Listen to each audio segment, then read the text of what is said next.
Welcome back to Midday Kentucky. Now, spring is coming and many of you may be thinking about graduation and interviewing for some jobs and looking for a new job. Many interviewers will have jobs, scholarships, colleagues, and clubs are always held over meals. So your good manners may not guarantee you get the job, but bad manners could keep you from it. Today we've got Sallie, who has basically always taking us through incredible encounters and always brings on the best glasses. I mean, she's ready for any event. Yes. I love those. I literally looked up at you all earlier and I saw Sallie had her glasses on. I said, you know what, today's gonna be a great day. Miss Sallie, thank you so much for coming here. You know, you're a life coach, you teach people about mannerisms, you help people take their life, I think, to the next level. But today I really think we wanna jump in, you know, because we have so much to cover about if you are sitting down and you're doing an interview or you're looking at something and let's say you get to maybe a dinner before your host does. Is that okay just to go ahead and jump in and maybe order some drinks or order an appetizer or something? No. No, okay.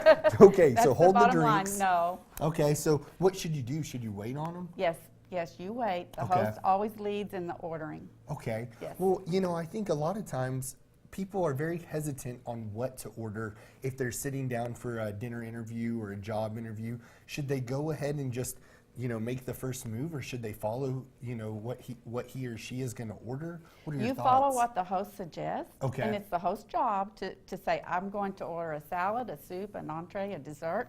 If that host is going to order 4 courses, Right. you need to choose something for 4 courses so Oh, that you're eating something at the same time they are. If you're not sure about how much to pay for that item, how expensive the item Right. costs, choose something mid-range. Okay, okay.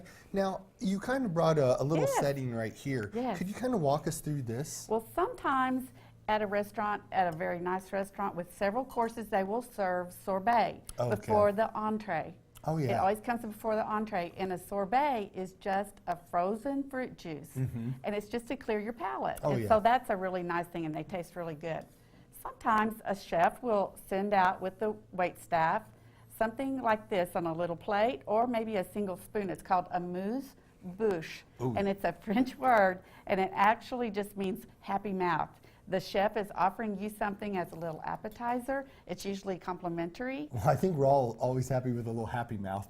So just a little taste, Yes. just to really Yes. maybe get the vibe. Yes. Now, when you are having these interviews, you know, I think one of the things I look at with any type of mannerisms are they chewing with their mouth open? Yes, You yes, know, yes. what are some of the other things that we should be careful about? Well, make sure that you don't take such a big bite that it takes you so long to chew it up before you can have a chance to talk. We've all been stuffed our face. Sure, exactly. Well, your interview meal is about your boss or your future person that's interviewing you, experiencing you, and they're able to make a connection with you, and you want to try to make a connection with them. So true. Make sure you research the company or the group that you're trying to interview with, Yes. so that you can have meaningful conversation. Well, I think that's so important that, you know, it's just actually having knowledge about Yes. what you're interviewing about.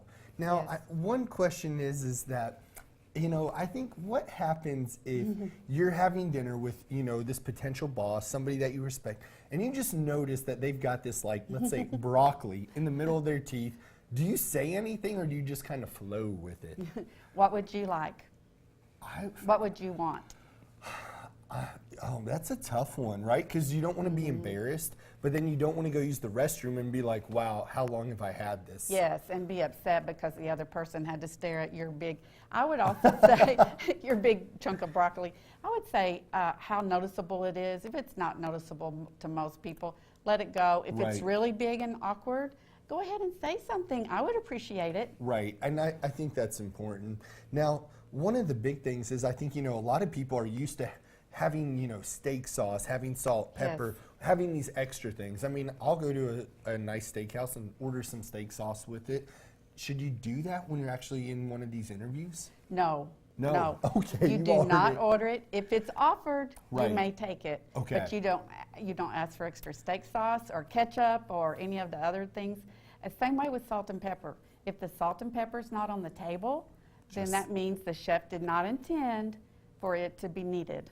Well, Sallie, you always do such an incredible job keeping our you. viewers, straight to actually make good decisions. We're always thankful to have you. Coming up next, we have the nationally known glass artist Dan Barnes here to update us on his journey. If you want more information with Miss Sallie, please check her out online, sallieplass@gmail.com. You can email her. Give her a call. She is just a wealth of knowledge. Thank you so much, Sallie. Thank you, David. Happy St. Patrick's Day Yes. coming up.